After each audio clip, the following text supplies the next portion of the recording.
Okey, baik. So, kita akan lihat kembali. Okey, kalau boleh, okey, ramai yang bertanya, cikgu. Okey, ada yang kata hari tu, minta maaf sangat-sangat. Okey, cikgu lupa nak sharekan nota pada kamu semua. Sebenarnya memang ada nota ringkas untuk bab ini. Nota ringkas untuk bab ni memang ada dan cikgu okey lupa nak share lah. Aduh yai. Lupa lah. Jadi, okey, selepas habis kelas ini, cikgu akan sharekan, okey, sharekan tentang nota ringkas, okey, bab 2 ini. Sebab bab 2 ni banyak sangat. Kalau kamu nak menulis tu memang banyak sangat. So, cikgu akan berikan nota ringkas. Okey tak? Korang nak tak nota ringkas ni? ah, Korang nak tak? Nak Okey, Maisara. Okey, baik Hanan. Okey, cikgu akan berikan, okey, sharekan dalam grup WhatsApp selepas kelas ini. Okey. Baik. So, kita nak sambung pembelajaran kita iaitu berkaitan dengan bab yang kedua. Jom kita tengok. Okey, kita recap balik apa yang telah kita pelajari sepanjang bab 2 ini dalam buku sejarah tingkatan 4 ini. Dan kalau ada sesiapa yang dah ada buku teks, alhamdulillah boleh rujuk kepada buku teks. Kalau tak ada lagi, tak apa. Jangan risau. Nanti kita akan kongsikan okey, nota-nota dia. Okey. Baik. So kita mulakan iaitu bab 2. Okey, kebangkitan nasionalisme. Apa yang telah kita pelajari sebelum ini, cikgu? Okey, bab yang kedua. Kalau kamu jangan tak ingat semua, kamu ingat dia punya subtopik dulu. Baik. Bab 2 ini bermula dengan apa? Dengan okey, 2.1 iaitu maksud nasionalisme. Kita tahu apa itu nasionalisme, iaitu perasaan cinta yang mendalam terhadap bangsa dan negara ataupun juga berkaitan dengan semangat kebangsaan yang menjelaskan sikap dan pendekatan berkaitan dengan apa? Perjuangan bagi menentang penjajahan serta pembelaan terhadap bangsa dan negara. Selain itu, nasionalisme juga bermaksud apa? Satu gerakan, satu movement untuk mencapai kebebasan politik, ekonomi dan sosial daripada penguasaan orang lain. Dan ada beberapa tokoh yang telah memberikan definisi nasional, okey, pada pendapat mereka seperti Hans Kohn, seperti Profesor William Arrof, Dato' On Jaafar, Dr. Burhanuddin Al-Helmi, okey, R. Sundaralingam dan juga Profesor Datuk Zainal Abidin Abdul Wahid dan Profesor Emeritus Tan Sri Dr. Khoo Kay Kim. So mereka telah berikan definisi nasionalisme masing-masing. Dan juga kita telah lihat 2.2 iaitu berkaitan dengan perkembangan idea nasionalisme di barat.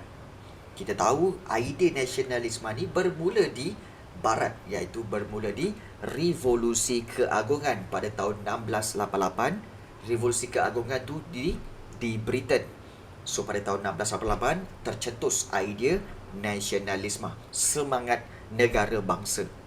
Kemudian diteruskan dengan Revolusi Amerika pada 1776.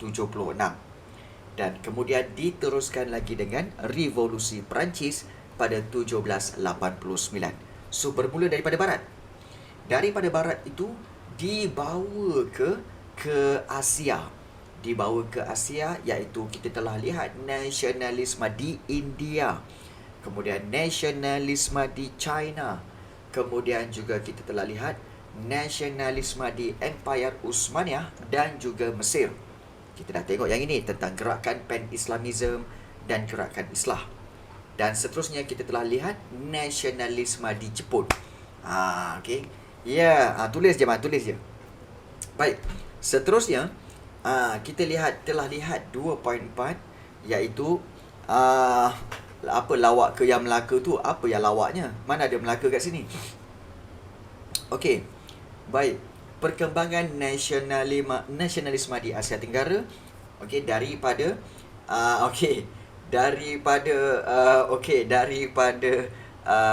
idea nasionalisme di barat, kemudian nasionalisme nasionalisme di Asia, kemudian diteruskan dengan nasionalisme di Asia Tenggara. So, Asia Tenggara itu iaitu nasionalisme di Filipina yang dipimpin oleh Jose Rizal. Kemudian dibawa oleh seterusnya oleh nasionalisme di Burma iaitu di Myanmar. Diteruskan pula dengan nasionalisme di Vietnam dan juga nasionalisme di Indonesia. Dan yang terakhir iaitu nasionalisme di Thailand. Dan hari itu sebenarnya topik ini menjadi antara topik favourite, subtopik favourite yang keluar dalam sejarah SPM ya. Dikatakan favourite. Namun akhirnya tak keluar juga. Okey. Itulah yang kita katakan ramalan. Kadang-kadang ramalan tu tepat, kadang-kadang ramalan itu tidak tepat. Cikgu, Ya. saya tanya, apa contoh soalan-soalan? Adakah soalan ini juga biasanya ditanyakan dalam objektif, subjektif ataupun Ah, Kalau soalan-soalan macam ni, biasanya kalau kita katakan ramalan tu, biasanya ramalan tu adalah untuk kertas 2. Kertas 2 yang struktur dan juga soalan esei. Kalau kertas satu memang semua bab masuk. Semua bab masuk kertas satu, tapi kertas 2 dia fokus. Okey, mungkin topik ini keluar. Mungkin topik ini keluar. Dan hari itu ada pelajar tanya, "Cikgu, apakah ramalan cikgu tentang topik-topik itu?" Cikgu cakap, "Cikgu tak berani." Kerana apa? Kerana tahun ini adalah batch yang pertama untuk sejarah KSSM. So, kita tak ada past year question. Bila tak ada past year questions, kita hanya refer kepada apa? Kepada kertas-kertas trial je. Percubaan-percubaan yang terbaru kan. Itu je yang kita boleh jadikan panduan. Sebab kita tak ada past year. So, kita jadikan nasionalisme di Thailand ini dikatakan keluar dalam soalan struktur dan juga soalan esei KSSM lah, bukan TSSM. KSSM. Namun akhirnya tak keluar juga. Dan kemudian barulah kita lihat tentang kesedaran nasionalisme di negara kita yang telah bermula sejak Kesultanan Melayu Melaka lagi, iaitu perjuangan menentang Portugis. Kemudian penentangan Sultan Abdullah terhadap SHTI yang telah menjajah Pulau Pinang. Itu pun dikira sebagai nasionalisme. Kemudian kita telah lihat tentang pahlawan-pahlawan Melayu seperti Dol Said, Datuk Maharaja Lela, Pandak Lam dan sebagainya yang menentang penjajahan British. So, itu juga adalah nasionalisme. Kemudian dibawa pula oleh gerakan-gerakan seperti gerakan Islah dan juga penulisan kreatif dan akhbar-akhbar yang membangkitkan tentang isu menentang, mengkritik tentang pentadbiran British. Itu juga nasionalisme. Dan kita fikir pula, itu di negara kita. Kemudian kita pergi pada 2.6 hari tu. Kelas yang terakhir kita pergi 2.6, iaitu apakah faktor-faktor kemunculan gerakan nasionalisme di tanah Melayu ni? Apa punca dia? Macam mana boleh nasionalisme ni tercetus? Pertama sekali kerana peranan agama, di mana agama telah mengajar supaya bangun untuk menentang imperialisme barat atau bangun untuk menentang penjajahan barat. Kemudian penulisan kreatif, di mana banyak ditulis novel-novel, cerpen dan puisi-puisi yang digunakan untuk cerita tentang penderitaan rakyat tempatan ketika pentadbiran British. So, itu penulisan kreatif. Itu yang tercetus nasionalisme tanah Melayu. Kemudian media cetak seperti akhbar-akhbar Jawi Peranakan, Sekolah Melayu, Al-Imam, Neraca. Media-media cetak ataupun akhbar-akhbar ini berperanan sebagai penyalur maklumat dan penyebar berita tentang penindasan British terhadap rakyat tempatan. Jadi bila rakyat tempatan baca, wah, ini kena tentang ni, ini kena halang ni British ni. Menaikkan semangat nasionalisme. Kemudian sistem pendidikan. Bila sistem pendidikan di tanah Melayu ini seperti madrasah-madrasah yang membawa masuk tokoh-tokoh daripada Mesir. So, tokoh Mesir tu datang ke madrasah itu cerita tentang idea nasionalisme. Jadi ini menyebabkan para pelajar bangun untuk menentang British.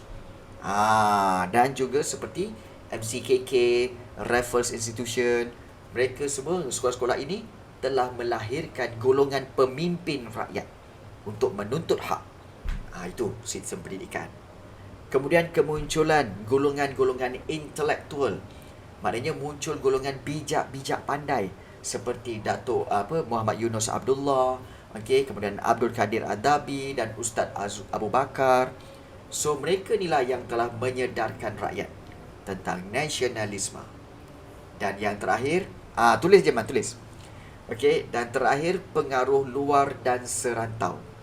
Di mana kita lihat kejadian-kejadian seperti gerakan Islah di Mesir. Kemudian juga Jepun menewaskan Rusia dalam perang Jepun-Rusia. Okey, revolusi di China. Kemudian juga Mahatma Gandhi di India, perjuangan Jose Rizal di Filipina. Ini semua telah sampai kepada pengetahuan rakyat tempatan. So rakyat tempatan kata apa? Kita memang patut menentang British. Orang lain boleh menentang penjajah, kenapa kita tak menentang penjajah? So lahirlah nasionalisme. Okey. So kita nak pergi kepada 2.7, tapi sebelum itu kita harus memberi laluan kepada azan sekejap, okey? Dan kita menghormati azan sekejap So 2 minit je, sekejap.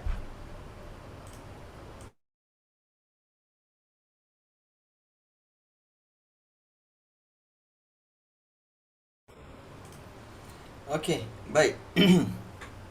Sebelum kita meneruskan pembelajaran tentang 2.7 iaitu perkembangan nasionalisme, okey, kalau ada sebarang soalan boleh tulis dalam Zoom chat untuk kita bincang-bincangkan. Sebagai contoh, macam Abdul Rahman tanya, kenapa Melaka tidak mempunyai sultan sekarang? Kenapa Melaka hanya ada yang dipertua? Baik, soalan ini sebenarnya mudah untuk dijawab. Mudah sangat. Okey, kamu faham tentang sejarah, iaitu pada tahun 1511, okey 1511 okey, iaitu kita tahu bahawa okey Portugis telah berjaya mengalahkan Melaka, okey, dan juga menjajah Melaka. Baik, kemudian kita tahu bahawa Sultan Mahmud telah melarikan diri, berundur pergi ke Johor dan seterusnya pergi ke Kampar. Di Kampar, Sultan Mahmud Shah ini bersama keluarganya dan juga para pembesar menubuhkan satu kerajaan di situ, dan mereka telah menyerang semula. Beberapa tahun kemudian Sultan Mahmud Shah telah menyerang semula Portugis, kalah. Kemudian beberapa tahun kemudian serang lagi, kalah lagi. Dan kemudian beberapa tahun lagi serang lagi Portugis, serang lagi Melaka untuk dapatkan balik Melaka tu, dan serang Portugis di situ pun kalah juga. Jadi pada akhirnya tidak lagi dapat meneruskan itu, dan Sultan Mahmud Shah pun telah mangkat. Itu yang berlaku. Baik, kemudian Portugis Melaka dah tak ada sultan sejak daripada itu. Kemudian apabila kita tahu dalam bab yang dalam sejarah kamu ada belajar daripada sejarah tingkatan 3, iaitu apabila Johor bekerjasama dengan Belanda untuk mengalahkan Portugis di Melaka. So akhirnya Portugis pun kalah dan juga Portugis balik, tetapi Melaka telah diperintah oleh Belanda. So bertukar penjajah. Bertukar penjajah, walaupun sebenarnya dibantu oleh Johor, tetapi tidak dapat kepada Johor, tetapi Melaka dapat kepada Belanda. Baik, kemudian semasa tingkatan 3 juga kamu belajar bahawa apabila British telah memiliki Pulau Pinang dan Singapura, British telah buat perjanjian dengan Belanda, iaitu perjanjian Inggeris-Belanda pada tahun 1824. Untuk apa? Untuk tukarkan Belanda tu, Melaka tu ditukarkan daripada Belanda jadi milik British. Dan juga Bangkahulu daripada milik British telah menjadi milik Belanda. So sekarang Melaka telah bertukar tangan kepada British. So since Portugis sampailah ke British, memang Melaka dah tak ada sultan. Melaka memang dah tak ada sultan. Sampailah pemerintahan British, sampailah kita merdeka. Jadi sebab itu Melaka tak ada sultan. Yang ada sekarang hanyalah yang dipertua. Itu cerita sebenarnya. Boleh faham boleh faham. Itulah kisah asalnya ya. Okey. Okay, baik. Terhadap penduduk tempatan. Yang dipertua tu siapa cikgu? Bagus, yang dipertua. Dia begini. Okey. Okey, yang dipertua ni sebenarnya kamu tahu kan, ada 9 negeri di Malaysia ni, ada 9 negeri yang ada sultan. Baik, kemudian ada lagi 4 negeri yang tidak ada sultan, iaitu Pulau Pinang, Melaka, Sabah dan Sarawak. So, 4 negeri ni Pulau Pinang, Melaka, Sabah, Sarawak tak ada sultan. Jadi, kalau tak ada sultan, siapakah yang tertingginya? Maka, Majlis Raja-Raja yang 9 orang tadi telah melantik jawatan yang dipertua negeri kepada setiap negeri-negeri ini. Supaya setiap negeri ini ada juga macam wakil sultan. Tapi dia tak berkuasa macam sultan. Tetapi dia jadi ketua lah. Ketua bagi negeri-negeri itu. Jadi itu dipanggil yang dipertua. Jadi yang dipertua. Maknanya lantikan itu dibuat oleh Majlis Raja-Raja. Majlis Raja-Raja. Supaya apa? Supaya semua negeri ini ada juga yang dipertua. Maknanya merangkap ataupun mewakili Majlis Raja-Raja. Tidak, yang dipertua tidak dipilih melalui keturunan, tetapi dilantik oleh Majlis Raja-Raja. Cikgu. Cikgu bagi tahu waris Kesultanan Melaka ada jadi perak kan cikgu? Betul. Kenapa keturunan perak tu? Kenapa dia orang tak claim? Kenapa tak claim? Okey, baik. Diorang tak claim kerana apa? Kerana mereka tidak lagi berkuasa ke atas Melaka. Dan kalau mereka menuntut sekalipun, sebenarnya Melaka telah ditubuhkan kerajaan sendiri di bawah British. Jadi apabila tertubuhnya Persekutuan Tanah Melayu pada tahun 1957, Melaka itu menjadi satu kerajaan negeri yang terasing, yang tidak ada sultan-sultan lain. Maka Sultan Perak tidak boleh menuntut lagi. Kerana apa? Walaupun keturunan, tetapi tidak ada kuasa ke atas Melaka lagi. Itu memang. Itu memang. Tapi cikgu, itu masa British cikgu. Kenapa dia tak claim masa Malaysia ni cikgu? Sebab bukan Malaysia. Tak boleh. Tak boleh sebab apabila merdeka dibuat perjanjian Persekutuan Tanah Melayu di mana di-announce bahawa Melaka itu sebuah negeri. So Perak sebuah negeri. So dia tak kata negeri Melaka akan dipulangkan kepada Sultan Perak untuk jadi Sultan Melaka. Tak ada. So dia tetap menjadi satu negeri yang terasing. Jadi macam tu juga Pulau Pinang. Pulau Pinang dulu kan kita tahu dia Kedah. Tapi apabila British dah ambil, dia telah terasing daripada Kedah. So sampai sekarang lah Pulau Pinang still tak ada sultan. Kerana apa? Pulau Pinang dulu asalnya di bawah Sultan Kedah. But tak boleh claim. Sebab dia dah jadi kerajaan negeri yang terasing. Ya, betul. Baru faham. Yes. Patani tu dulu Kelantan ke cikgu? Ya, betul. Patani tu dulu Kelantan, sebahagian daripada Kelantan. Tetapi berlakunya perjanjian Inggeris Siam menyebabkan sebahagian Patani itu telah terpecah dua. Kepada Kelantan dan juga kepada Patani menjadi sebahagian daripada Siam. Itulah yang berlaku. Ya, betul, Abdul Rahman. Kenapa cikgu, kalau tak boleh claim tanah sesuatu negara, kenapa Filipina nak sangat Sabah? Kerana Sabah kaya. Macam biasalah. Sabah kaya dengan petroleum, Sabah kaya dengan hasil-hasil hutan dan sebagainya.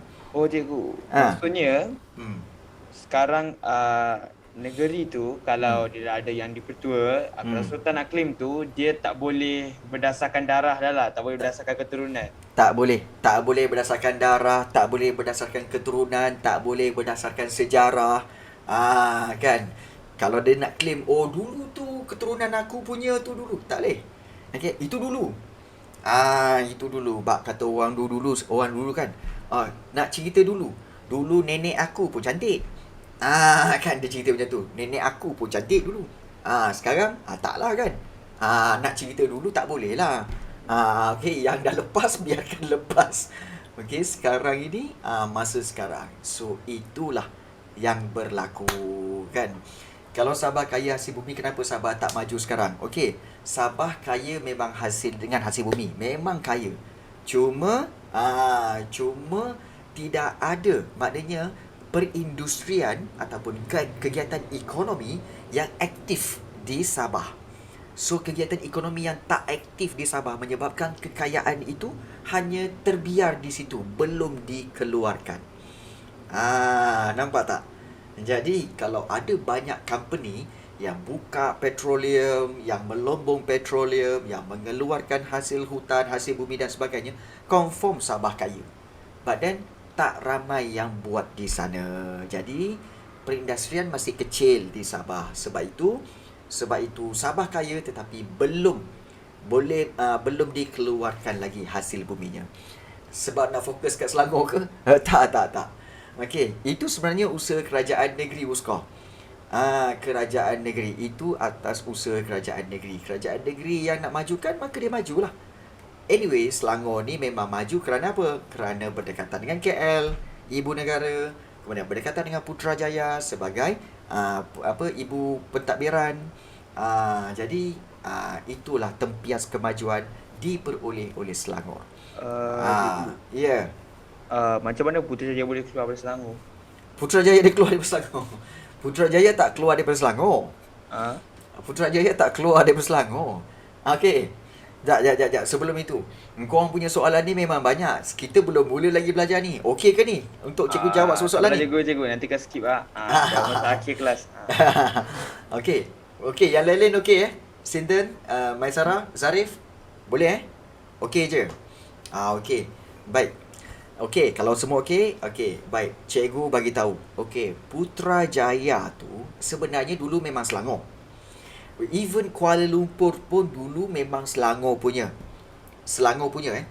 Tetapi selepas merdeka, Kerajaan Persekutuan, iaitu kerajaan yang menguruskan Malaysia, semuanya berpusat di Kuala Lumpur. Maknanya bangunan-bangunan pentadbiran Kerajaan Persekutuan semua di Kuala Lumpur. Jadi, oleh kerana Kuala Lumpur semakin maju dan mengalami masalah, kepadatan penduduk, kemudian traffic jam, kesesakan dan sebagainya, dan sebelum itu Kuala Lumpur itu, Kerajaan Persekutuan telah membelinya daripada Kerajaan Selangor pada tahun sekitar 1976. Jadi Kuala Lumpur telah dibeli oleh Kerajaan Persekutuan dan tiap-tiap tahun Kerajaan Persekutuan akan bayar pampasan kepada Kerajaan Selangor.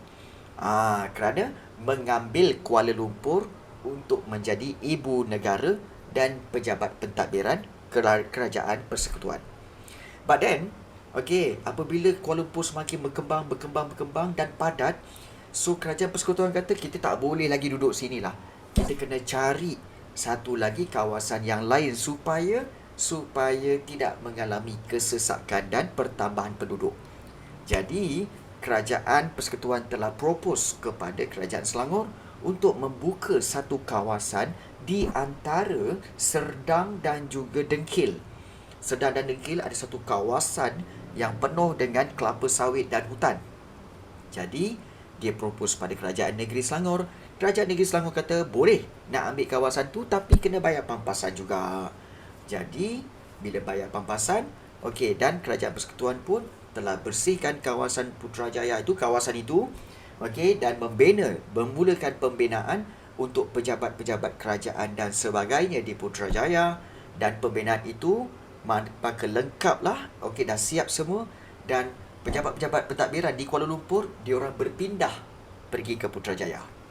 So, bila berpindah jadi kepada Putrajaya, maka Putrajaya diisytiharkan sebagai pusat pentadbiran kerajaan Malaysia. Dan dan kita tahu bahawa itu menjadi wilayah persekutuan. Maknanya wilayah dalam pentadbiran kerajaan persekutuan. Dan kita tahu ada 3 wilayah, iaitu wilayah persekutuan Putrajaya, wilayah persekutuan Kuala Lumpur dan wilayah persekutuan Labuan. Jadi itulah cerita tentang wilayah persekutuan itu. Putrajaya sunyi, cikgu. Well, itulah Putrajaya. Okey. Baik. So, Alhamdulillah, kamu semua telah pun mengetahui tentang bagaimana wujudnya Putrajaya dan Kuala Lumpur sebagai ibu pejabat pentadbiran kerajaan persekutuan. Baik. Jadi, so, boleh kita teruskan untuk pembelajaran. Ya, tambah ilmu luar silibus. Betul, Maisarah. Ingat pada para pelajar sekalian, seperti mana pelajar yang baru-baru ini yang batch yang baru duduki SPM semalam. Dia kata apa? Dia cakap dengan mak dia, "Mak, saya insya-Allah saya boleh jawab semua soalan sejarah tadi. Tapi sebenarnya nasib baik saya join kelas Cikgu Rafi. Kerana apa? Kerana saya telah memahami sejarah dan saya tahu bahawa sejarah tu bukan semata-mata untuk grade A. Saya belajar bukan untuk grade A, tapi saya belajar untuk perkembangan diri saya dan saya faham apa yang berlaku tentang situasi semasa." Jadi itu yang dia bagi tahu mak dia. So mak dia bagi tahu cikgu. Cikgu cakap, "Alhamdulillah.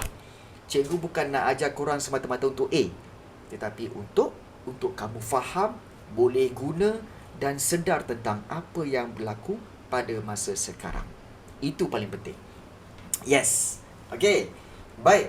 So, kita sambung pembelajaran kita. Baru nak mula Wah, dahsyat betul kita ni. Macam-macam soalan. Tak apa. Cikgu suka. Kita teruskan hari ini untuk pembelajaran kita, iaitu bagaimana perkembangan nasionalisme di tanah Melayu. Maknanya kita dah belajar tentang punca-punca nasionalisme tu tercetus di tanah Melayu. Faktor-faktor dia tadi kan. So sekarang kita nak belajar tentang bagaimana nasionalisme itu berkembang di tanah Melayu. Baik. So kita mulakan Baik, perkembangan nasionalisme di negara kita ni boleh dilihat melalui 3 aspek, iaitu yang pertama tentang perkembangan nasionalisme yang dipelopori. Kalau untuk para pelajar yang tak tahu, dipelopori itu maknanya telah dimulakan atau dicetuskan oleh siapa? Golongan-golongan intelektual. Maknanya golongan-golongan bijak pandai. Itu tahap yang pertama. Yang kedua, perkembangan nasionalisme ditinjau melalui adanya penulisan-penulisan oleh golongan guru, penulis dan wartawan yang telah menghasilkan karya-karya seperti dalam akhbar, majalah, novel, cerpen serta puisi. Dan ketiga, perkembangan nasionalisme ini melalui kewujudan pertubuhan-pertubuhan atau persatuan-persatuan bersifat sosioekonomi dan politik yang diterajui oleh pelbagai pihak. Baik, mungkin ada yang bertanya, sebab cikgu tahu kamu pastinya akan tertanya-tanya tentang istilah-istilah tertentu. Seperti apa? Golongan intelektual. Kita dah tahu. Maknanya golongan bijak pandai. Kemudian kita tahu tentang berkaitan dengan satu lagi, iaitu berkaitan dengan sosioekonomi. Apa itu sosioekonomi, cikgu? Maknanya pertubuhan yang bersifat sosioekonomi bermaksud persatuan yang bersifat kegiatan ekonomi. Macam mana tu? Macam ni. Contohnya macam apa tahu? Persatuan persatuan tukang-tukang kayu. Persatuan pelombong-pelombong negeri Selangor.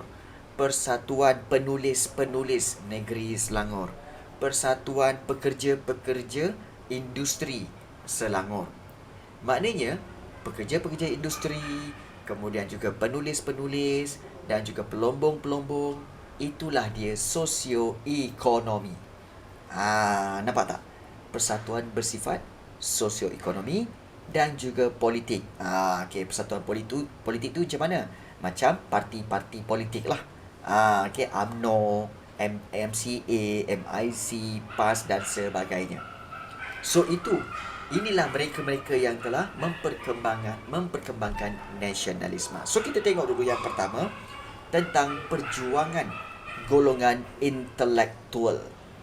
So pergerakan nasionalisme di negara kita ni dipelopori oleh 3 golongan intelektual ni, ada 3 iaitu yang pertama golongan berpendidikan agama, yang kedua golongan berpendidikan Inggeris, dan yang ketiga golongan berpendidikan Melayu. So nampak tak kepentingan pendidikan? Kalau anda berpendidikan, maka anda boleh membuat satu perubahan. Macam hari inilah. Hari ini, okey, abang-abang kamu, kakak-kakak kamu semua bising. Pasal apa?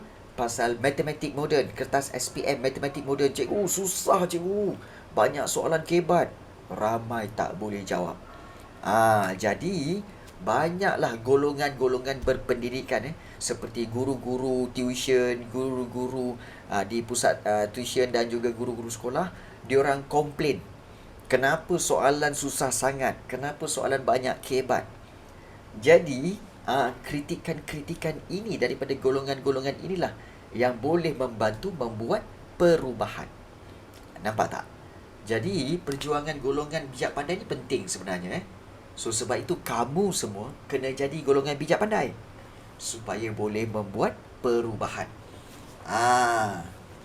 Jadi, kertas tahun depan senanglah. Tak tahu lagi skor. Tak tahu lagi. Okay? Kita harap-haraplah tahun depan jadi senang, ya. Baik. Kita lihat. Intelektual yang berpendidikan agama. Siapakah mereka? Baik, intelektual berpendidikan agama ni, okey, antaranya ialah seperti kaum muda.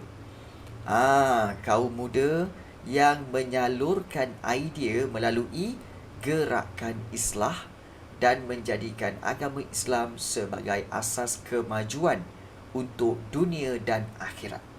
Ini gerakan islah.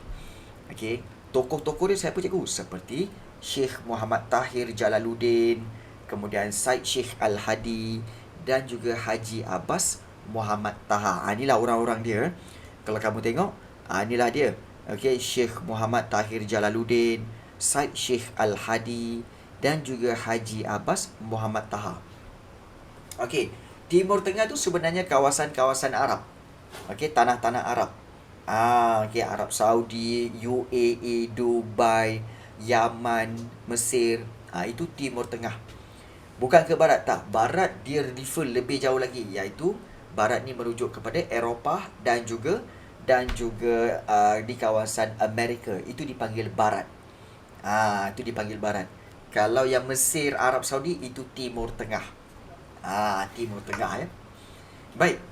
Kesedaran mereka ini didorong oleh kecenderungan terhadap gerakan Islam semasa mereka semua ni menuntut ataupun belajar di Timur Tengah, iaitu di kawasan-kawasan Arab. So mereka balik sini, mereka bawa idea melalui gerakan Islah ini. Jadi bagaimana diorang buat, cikgu? Mereka buat macam mana nak sebarkan idea. Diorang bina atau tubuhkan madrasah.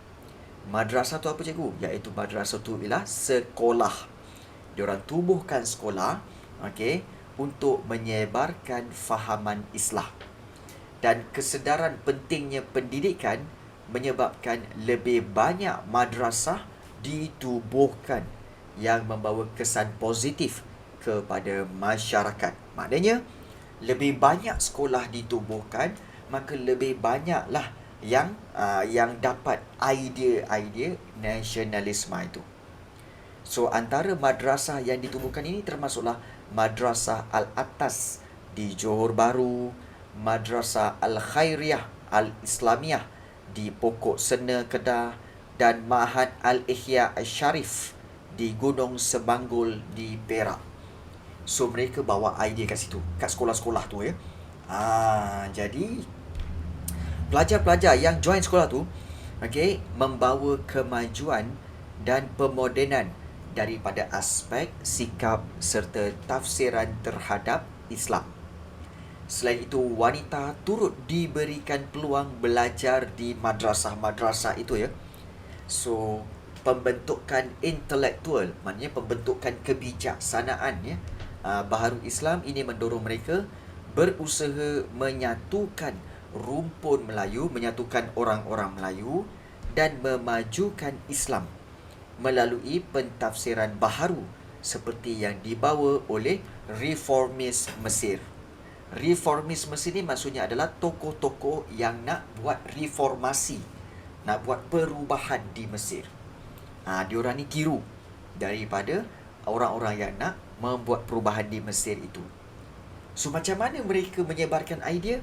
Idea mereka ini disalurkan melalui akhbar dan majalah yang membangkitkan kesedaran nasionalisme. Antara akhbar-akhbar ini seperti Al-Imam, Al-Ikhwan, Neraca dan juga Tunas Melayu.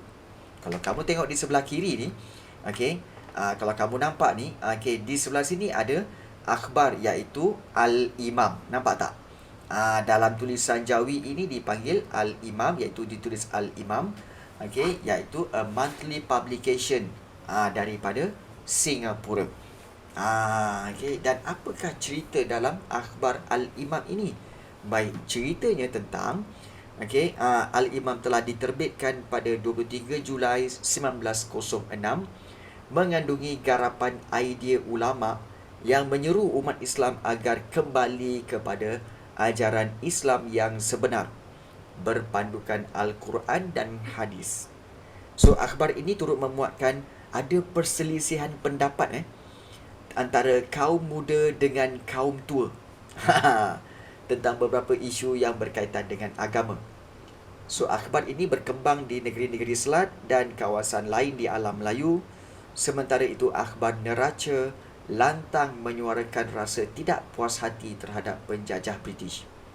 Akhbar ini juga mengkritik sikap dan mentaliti masyarakat pada masa itu yang perlu dibangunkan melalui pendidikan dan tafsiran Islam yang lebih progresif, yang lebih maju. Timur Tengah lebih kurang satu lain dengan negeri Barat. Macam mana dia ada beza Timur dengan Barat? Lebih kurang satu lain dengan negeri Barat. Okey, baik. Istilah Barat ni merujuk kepada bukan semata-mata area, bukan semata-mata area, tetapi merujuk kepada gaya pemikiran. Kalau gaya pemikiran seperti Mesir, seperti Arab Saudi, seperti negara-negara Timur Tengah, Turki dan sebagainya, mereka masih berfikiran timur. Maknanya mengutamakan adab sopan, mengutamakan akhlak dan sosial, dan juga kepribadian yang mulia.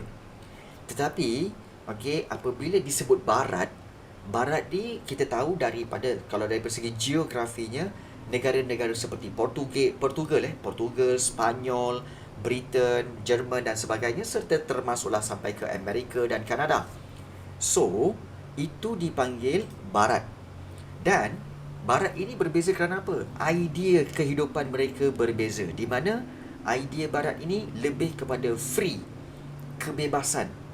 Dan kebebasan daripada sudut semua bebas. Semua bebas. Jadi kebebasan itu berbeza dengan Timur, di mana Timur ada adat, budaya, ada pantang larang dan sebagainya.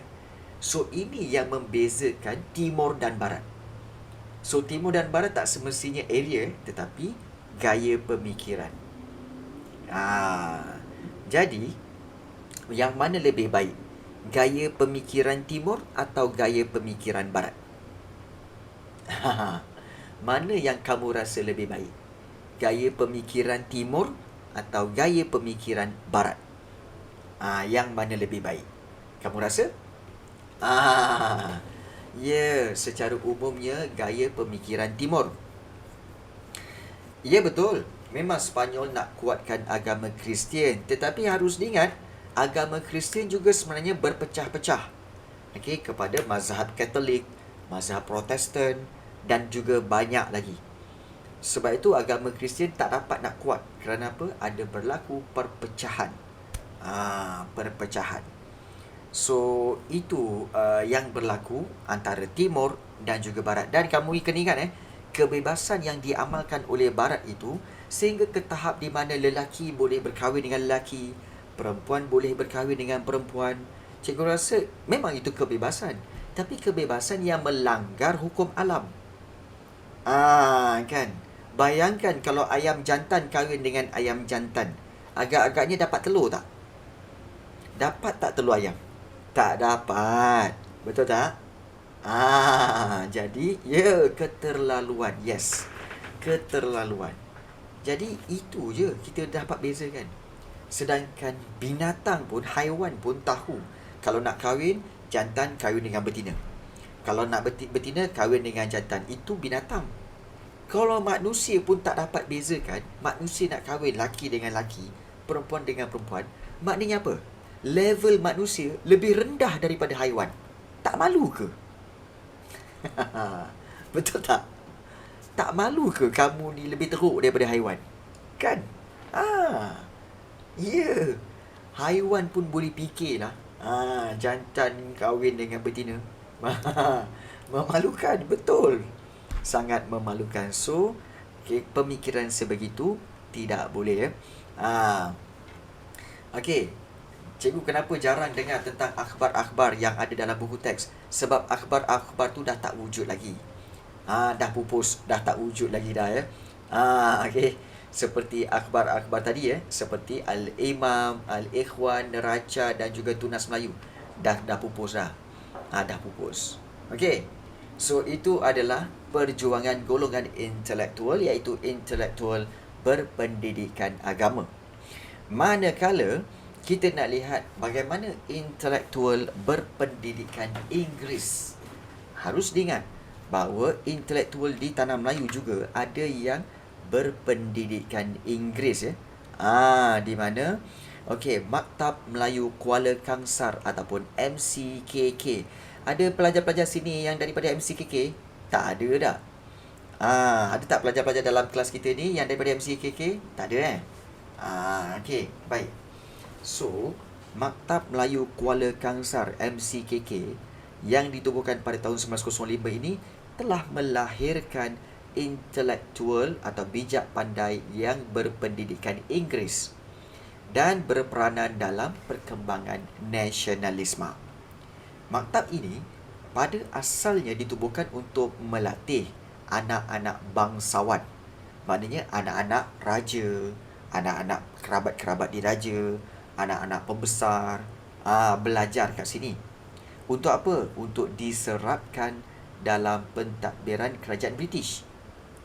Lepasan maktab ini menggunakan kedudukan mereka untuk apa?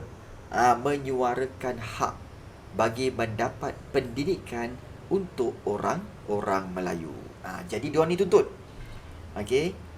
Contohnya siapakah lepasan maktab ini? Seperti Raja Chulan, Raja Abdullah. Nampak tak ini? Raja Chulan. Selalunya kita ni selalu dengar nama Chulan-Chulan ni nama hotel kan? Hotel Royal Chulan kat KL kan? Jalan Raja Chulan. Siapa sebenarnya dia? Inilah dia. Okey, individu ini iaitu Raja Chulan. Iaitu salah seorang lepasan maktab ataupun Maktab Melayu Kuala Kangsar ataupun MCKK. Kemudian juga Mahmud Mat, Muhammad Yunus Abdullah dan juga Raja Uda Raja Muhammad yang bertugas sebagai pegawai kerajaan menuntut British memperbaiki taraf hidup orang Melayu. Di samping membuka lebih banyak peluang pekerjaan kepada orang Melayu dalam jabatan-jabatan kerajaan. Pada masa ini, jabatan-jabatan kerajaan di tanah Melayu sedang dipenuhi oleh pegawai-pegawai daripada British. Jadi orang Melayu tak ramai. Jadi diorang ni menuntut supaya kena berikan orang-orang Melayu ni jawatan yang lebih banyak di dalam jabatan kerajaan. So diorang suarakan kepada British. Jadi bagaimana mereka menyalurkan idea ini? Mereka menyalurkan idea dan tuntutan-tuntutan ini dengan cara mereka ni bijak sikit.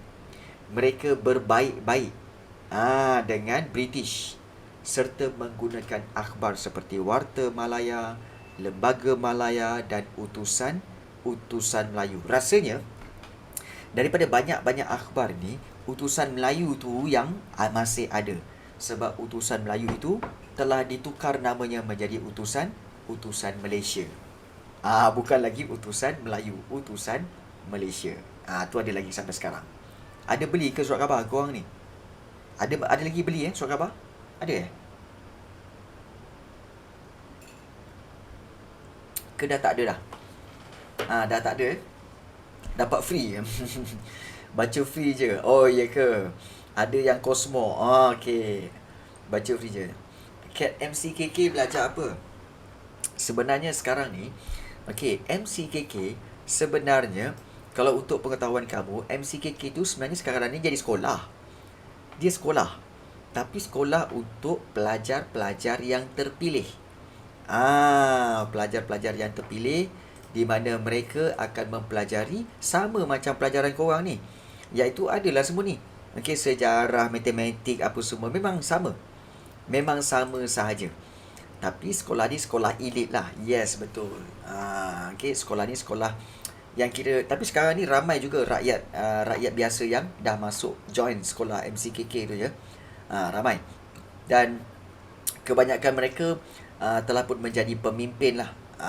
Pemimpin-pemimpin dan sebagainya. Kalau siapa kat sini yang tak tahu, yang tak pernah pergi pun, tak pernah tahu pun MCKK tu macam mana? Pernah tengok MCKK tu? Pernah tengok MCKK tu macam mana? Tak pernah Maktab Melayu Kuala Kangsar ataupun MCKK tu sebenarnya disebut sebagai iaitu Malayan College Kuala Kangsar. College Melayu Kuala Kangsar, iaitu MCKK. Baik. So kalau kita nak tengok MCKK, tak pernah tengok, jom cikgu bawa kamu pergi tengok MCKK nak. Jom kita tengok MCKK tu kat mana. Baik. So MCKK tu basically sebenarnya berada di kawasan Perak, iaitu di kawasan Kuala Kangsar. Dan kalau kita lihat di sini, Maktab Melayu Kuala Kangsar, Malay College Kuala Kangsar. Ini dia. MCKK. Malay College Kuala Kangsar.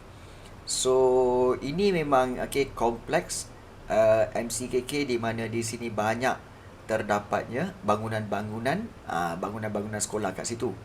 So ini MCKK, nampak? Iaitu betul-betul di kawasan bandar Kuala Kangsar. Dan kalau kamu nak tengok bagaimana repair dia, jom kita turun untuk kita tengok. Bagaimana rupa MCKK ini daripada bawah. Alamak. Ini geng naik basikal ni. Geng naik basikal di MCKK. Ini bangunan, ini Dewan Jubli Perak MCKK sebenarnya. Mungkin kita boleh ambil daripada jalan raya Jelakut. Jom kita tengok daripada jalan raya dia. Kat manakah jalan raya dia? Jom kita tengok daripada sini, iaitu MCKK. Alright. So kalau kita tengok, inilah dia. Maktab Melayu Kuala Kangsar, dia memang ada padang yang luas untuk bola sepak, untuk rugby dan sebagainya. So ini bangunan pejabat polis. Dan MCKK sebenarnya kalau kamu teruskan, macam best je. Memang best pun. Sekolah hebat kot. Baik. Tu dia. Nampak tak tu? Ni dia bangunan MCKK. Itu dia. Inilah dia. Sekolah, antara sekolah yang tertua di Malaysia. Nampak tak bangunan dia? Bangunan dia pun macam bangunan Inggeris sikit. Bangunan Inggeris sikit. Ini adalah MCKK. Siap komplit dengan padang dia apa semua. Tu bangunan sekolah dia. Jadi ini memang untuk para pelajar yang kita kata antara pelajar yang terbaik lah. Terbaik di Malaysia. Ya.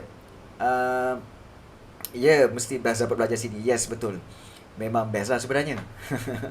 Okey. Memang best lah sebenarnya. Jadi, kalau dapat belajar di sini memang untunglah. Untunglah. Namun begitu tidak ada gambar di dalam. Okey, minta maaf. Okey, tapi itulah dia kita kata sebagai kawasan MCKK dan kalau kita lihat di depan dia, okey, di hadapan dia inilah rupa bentuk di depan dia. Nampak tak? Okey. Sekolah dengan tradisi yang hebat. Ni bangunan MCKK panjang gitu. Panjang je. Jadi inilah dia bangunan sekolah MCKK yang tercatat dalam buku sejarah kita. Hopefully dengan cara ini kamu dapat lihat, oi, MCKK mana tahu kalau kamu boleh minta mohon untuk belajar di situ, mana tahu dapat. Cubalah. Kan? Mesti best dapat belajar kat situ kan? Yes. Okay. Baik. So, MCKK inilah yang telah menghasilkan golongan intelek berpendidikan Inggeris. Okay. Dan satu lagi peranan golongan intelektual. Okay, iaitu intelektual berpendidikan Melayu. Ada juga intelektual berpendidikan Melayu iaitu yang dilahirkan oleh Maktab Perguruan Sultan Idris.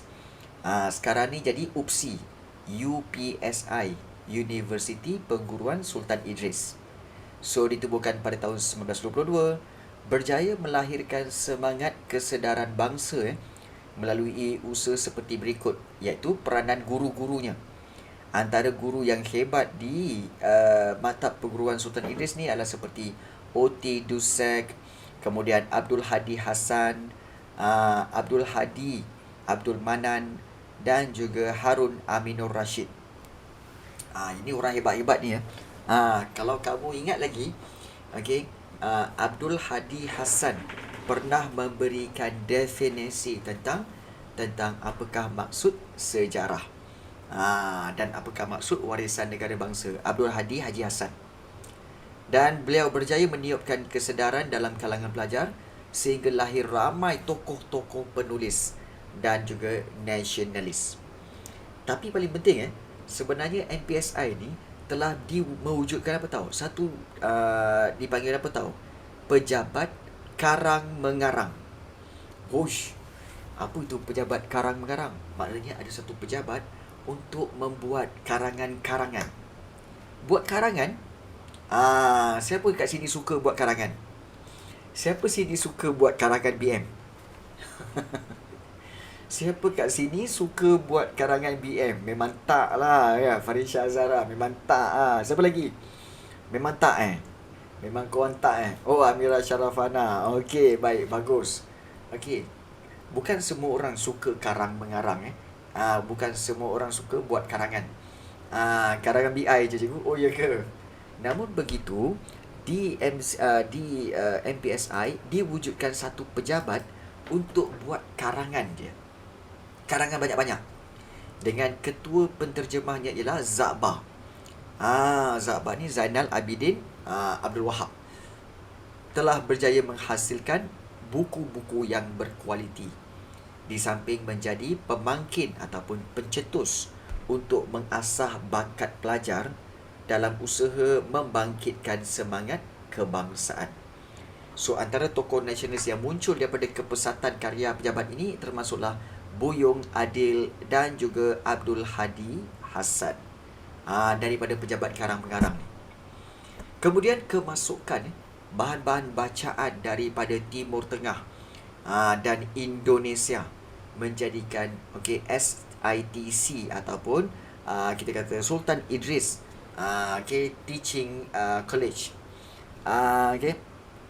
Sebuah taman ilmu yang mendedahkan pembaharuan dari negara luar, dan kurikulum SITC menitik beratkan mata pelajaran apa? Sejarah. Dan pendedahan keagungan Empayar Melayu di alam Melayu untuk membangkitkan kesedaran kepada penuntutnya.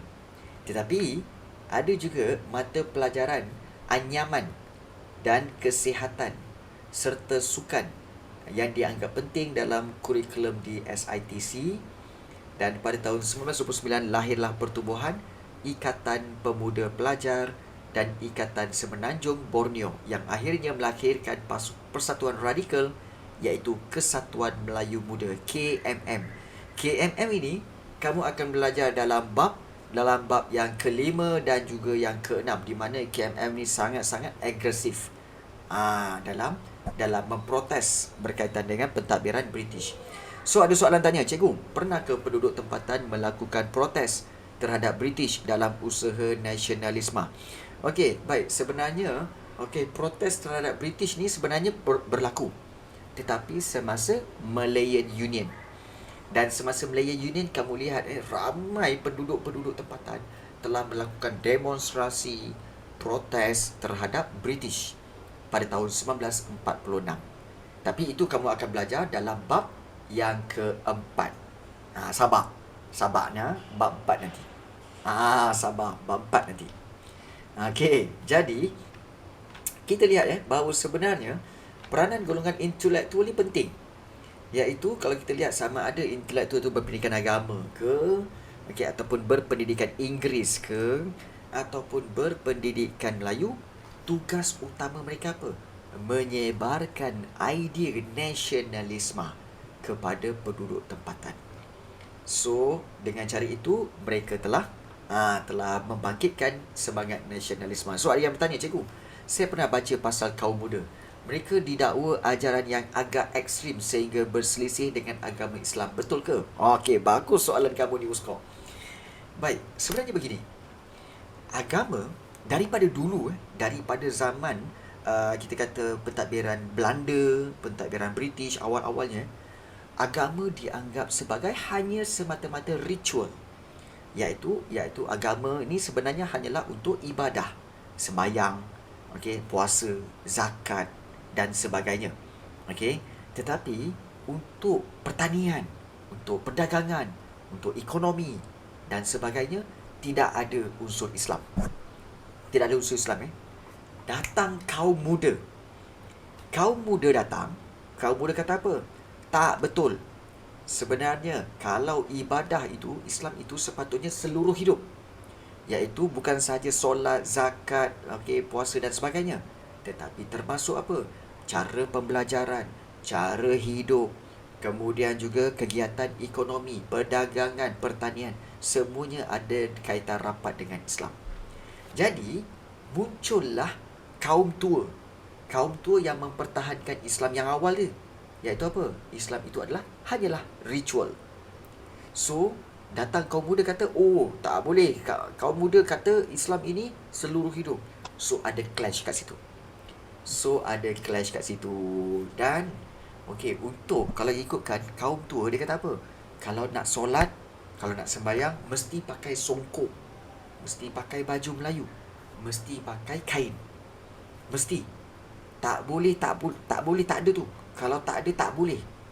Itu kaum tua. Kaum muda datang, dia kata apa? Boleh. Solat pakai seluar jeans pun boleh. Kalau sembahyang pakai seluar pun boleh. Tak pakai kopiah pun boleh, tak pakai songkok pun boleh. Tapi kaum tua menentang. Dia kata, tak boleh. Kalau nak sembahyang mesti pakai songkok. Lepas tu mesti pakai baju Melayu dan pakai kain. Ini pertentangan antara kaum tua dan kaum muda. Tetapi pada akhirnya, apabila mereka mengkaji, sebenarnya kaum muda itu lebih baik. Kerana apa? Kerana sebenarnya pakailah apa sekalipun, yang penting tutup aurat dan solat itu jadi sah. Betul tak? Jadi itulah yang berlaku sebenarnya. Yes. Yang penting buat, jangan tak buat. Yang penting buat, jangan tak buat. So itulah sebenarnya kaum muda dan kaum tua. Baik. Semua dah macam boring je cikgu. Tepu je cikgu. Relax. Kita relax je. Kita nak fahamkan je. Ingat, peranan golongan intelektual ada 3, iaitu golongan intelektual berpendidikan agama, berpendidikan Inggeris dan berpendidikan Melayu. Baik. Selain daripada peranan golongan intelektual yang memberi kesedaran kepada perkembangan nasionalisme ni di tanah Melayu. Satu lagi cara iaitu mereka telah menggunakan penulisan. Perjuangan melalui penulisan. Nasionalisme ini digerakkan melalui penulisan.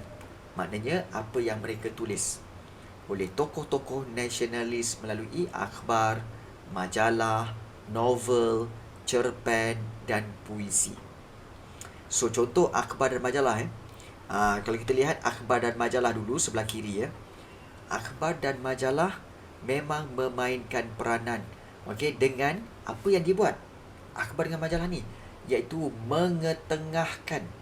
Maknanya mereka telah meletakkan atau memasukkan isu hak dan masa depan bangsa. Masa depan bangsa. Diorang cerita macam manalah nasib bangsa kita. Diorang tulis dalam surat khabar. Kemudian polemik kaum muda dan kaum tua. Polemik ni maknanya adalah pertentangan. Pertentangan antara kaum muda dengan kaum tua tu. Yang cikgu cakap tadi kan. Kaum muda dengan kaum tua. Kemudian diorang ceritakan pula, akhbar ni ceritakan tentang isu pentadbiran, ekonomi dan sosial. Macam-macam dah orang komplain. British memang pada peringkat awal memberi kebebasan. Tetapi pada akhirnya British telah British telah take over dan kawal akhbar itu. Kalau mula-mula akhbar sebenarnya British tak kawal tau. As long as letaklah cerita apa-apa pun tak apa letak. Tapi lama-lama bila banyak cerita pasal menentang British, barulah British kawal surat khabar tu. Itu yang berlaku So, syarikat Jelutong Press menyuburkan kegiatan penerbitan akhbar pada masa itu.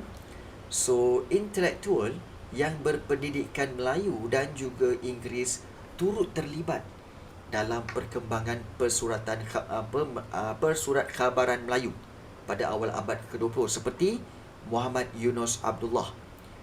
Beliau ni buat apa?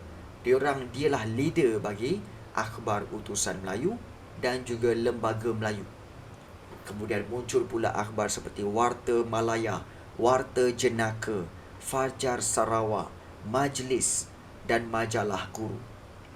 Dan pengarang-pengarang seperti Muhammad Yusof Ahmad, iaitu Tok Kenali, Muhammad Yusof Abdul Hamid, Datuk On Jaafar. Ya betul, warta tu maksudnya berita. Betul. Dan juga Abdul Rahim Kajai mula bersuara tentang pendidikan dan juga politik tanah air. Kemudian ada akhbar berbahasa Inggeris seperti The Malay Mail. Malay Mail ni sampai sekarang ada lagi dan The Malaya Tribune turut memuatkan perkembangan sosio-politik dan juga ekonomi di negara kita. So, ini peranan akhbar. Ceritakan tentang apa yang berlaku dan mengkritik British. Di Sarawak pun ada iaitu akhbar Fajar Sarawak yang ditulis oleh Muhammad Rakawi Yusof, Muhammad Awi Anang, Muhammad Daud Abdul Ghani serta Haji Abdul Rahman Kasim, menjadi saluran untuk menyedarkan kaum yang dijajah. Antara seruan dalam Fajar Sarawak ni ialah fajar telah tersinsing, bangunlah wahai bangsaku. Maknanya fajar telah muncul, bangunlah wahai bangsaku. Baik, kalau anda yang tak tahu tentang apa itu fajar, fajar ni sebenarnya adalah satu garisan cahaya yang telah muncul daripada cahaya matahari dan biasanya berlaku pada pukul 5.30 pagi ataupun pukul 6 pagi macam tu lah. Kan kita tahu kan malam gelap, tapi bila pada pukul 5.30 pukul 6 pagi kan akan ada keluar satu garis cahaya. Maknanya cahaya matahari dah nak sampai. So itu dipanggil fajar. Maknanya fajar ni cahaya lah. Jadi bila fajar telah menyingsing, maknanya fajar telah muncul, maka bangunlah wahai bangsaku. British tak marah ke pada peringkat awal British tak marah. Sebab dia tak tahu pun cerita-cerita tu dalam bahasa Melayu. Badan selepas itu, bila British dah sedar, baru British menyekat akhbar-akhbar ini, ya. Yes. Dan di Sabah, kebanyakan isu pendidikan, tanah, di Sabah, isu pendidikan, tanah, bumi putera dan keuangan petani disuarakan oleh ketua-ketua anak negeri dalam mesyuarat mereka, dan melalui aktiviti persatuan sosio-budaya. So, itu di Sabah. Maknanya, di tanah Melayu ke, di Sabah ke, di Sarawak ke, akan ada akhbar-akhbar yang protes terhadap British. Yang protes. Sebab British telah mengabaikan rakyat. Mengabaikan rakyat. Kenapa dia abaikan rakyat, cikgu? Mungkin ada yang bertanya, cikgu, adakah British ni dia abaikan rakyat tanah Melayu sama seperti dia abaikan penduduk-penduduk di England? Tak. Di England diberi layanan yang baik. Tetapi di tanah Melayu ni dilayan seperti kelas kedua. Kenapa macam tu? Sama dengan India pun sama. Kenapa? Kerana British nak memiliki tanah Melayu dan India ni hanya semata-mata untuk sumber sahaja. Untuk tanah Melayu, British nak apa? Nak biji timah aja dan juga getah. Di India, dia nak rempah ratus je. Yang lain-lain kan, korang masyarakat korang ni tunggang terbalik apa semua, aku tak nak ambil tahu. Yang aku tahu, aku nak ambil biji timah dan aku nak ambil getah. Jadi, itu menyebabkan penduduk tempatan mengkritik British. Dan bila kritik kena tangkap, bila menentang kena tangkap. Jadi, diorang kata apa? Asyik kena tangkap aja. So, kita tulislah dalam akhbar. Kita tulis bahawa kita ni telah dieksploitasi, kita ni telah menjadi mangsa penjajahan. Tulis dalam akhbar. So, dalam akhbar itulah semua orang baca supaya semua orang sedar. Semua orang baca tengok, iyalah.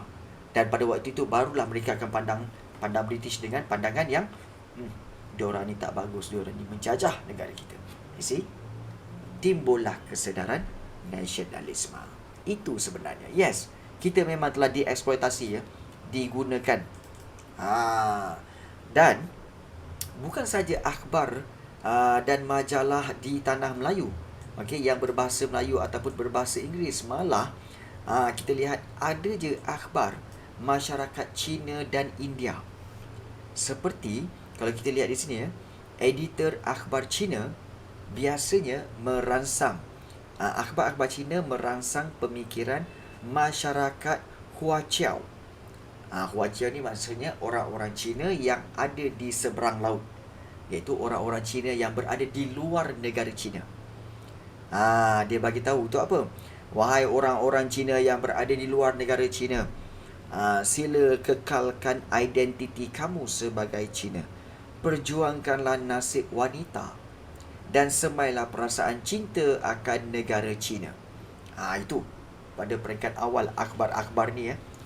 So, orientasi ataupun perjalanan akhbar itu dan aspirasi ataupun cetusan idea penulisan akhbar cenderung ke arah negara asal mereka. Yalah, kalau penulisan akhbar Cina, lebih memihak kepada cerita-cerita dari negara Cina. Antara akhbar tersebut termasuklah Lat Pau dan juga Modern Daily News. Kemudian menjelang abad ke-20 ada akhbar Nanyang Sung Hui Pau dan Chong Shin Yit Pau. Cikgu yakin bahawa Pau tu sebenarnya akhbar lah. Tapi Pau tu bukan kuih Pau, Bukan kuih Pau. Kuih Pau tu lain. Pau kacang, pau ayam tu lain. Ini Pau ni bermaksud akhbar. Okey. Baik. Angpau. Angpau tu kertas yang berisi duit, angpau. Itulah dia. Baik. Tiba-tiba lapar, Tiba-tiba semua lapar. Alamak, cikgu sebut pau terbayang pau ayam. Ting. Kemudian pau kacang. Ting. Uish, pau kacang merah. Ting. Dengan dia punya gebu dia, dengan berasap dia, bila makan kan. Kan, makan tu pejam mata kau. Kenapa tu? Sedap. Gitu. Cikgu jangan. Okey. Okey. Saja je bakar ni. Janganlah cikgu kena dah tutup. Cikgu malam-malam ni mana nak cari ni? Saja je. Saja je cikgu bakar lain. Tak apa. Tak dapat malam ni, besok besok cari pau. Ya. Cara makan tu penting. Cara makan dia macam ni. Kau. Tutup rapat tu. Mata tutup. Ada tutorial Ada tutorial makan. Okey. Baik. Aduh. Okey. Ambil melampau sangat. Ada pelajar kata apa? Cikgu, dah boleh bau dah cikgu. Wah, melampau sungguh. Bau pau online melampau sungguh. Okey. Baik. Okey. Baik. So, kita lihat. Okey, itu sebenarnya merujuk kepada pau. Pau tu sebenarnya akhbar. Okey, bukan kuih pau tu ya. Bukan. Okey. Baik. Okey, menjelang abad ke-20, akhbar Nanyang Sung Hui Pao dan Chong Shin Yik Pao mula memuatkan soal pemerintahan monarki serta pergolakan politik di negara China sana.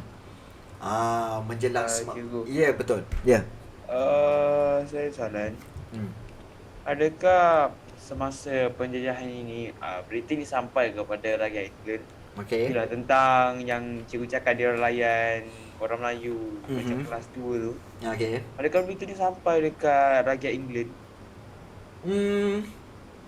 Well, sebenarnya kamu kena ingat bahawa sebenarnya cara pemerintahan England, kita dah belajar tentang nasionalisme pada awal. Di England, pemerintahan dia adalah sistem raja berperlembagaan. Means that raja hanyalah sebagai macam puppet je. Tetapi pentadbiran banyak dijalankan oleh parti-parti dan juga parlimen. So apabila mereka menjajah sana, menjajah sini dan memberi layanan kelas kedua kepada tanah-tanah jajahan ini, adakah Raja England tahu? Tak perlu tahu. Sebab mereka habis kat parlimen je.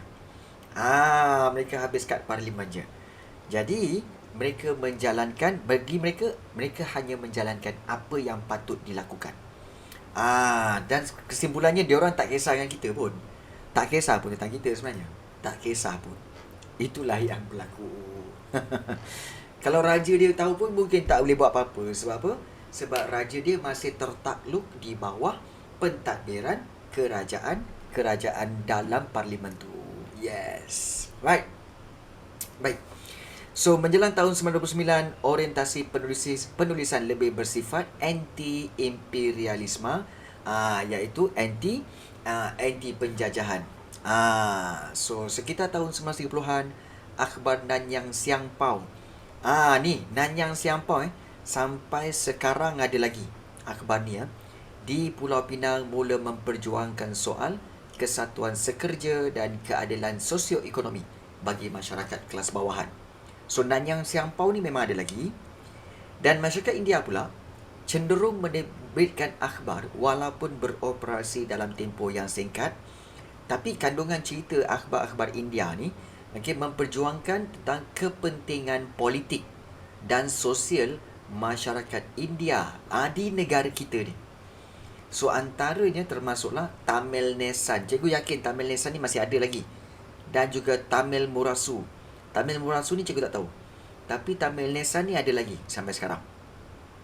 Dan akhbar di Indian dan Indian Pioneer pula memuatkan pemikiran dan kepentingan perpaduan bagi masyarakat kelas menengah India di negara ini.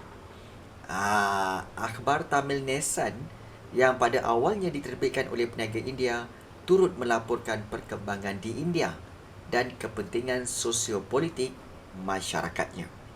Baik, kalau kita lihat macam di Indian dan Indian Pioneer, perasan tak? Tamil Nesan dan Tamil Murasu ditulis dalam tulisan Tamil, manakala akhbar di Indian dan Indian Pioneer, okey, dia punya nama tu adalah diambil daripada bahasa Inggeris. Okey, dan akhbar-akhbar di Indian dan Indian Pioneer ni untuk dibaca oleh masyarakat kelas menengah di India. Baik. mungkin kamu akan tertanya, cikgu, di Malaysia ni, orang-orang India masih ada kasta lagi ke? Maknanya ada kelas bawahan, ada kelas pertengahan, ada kelas tinggi. Baik, mungkin kita boleh bertanya kepada pelajar sendiri, iaitu mungkin Sinden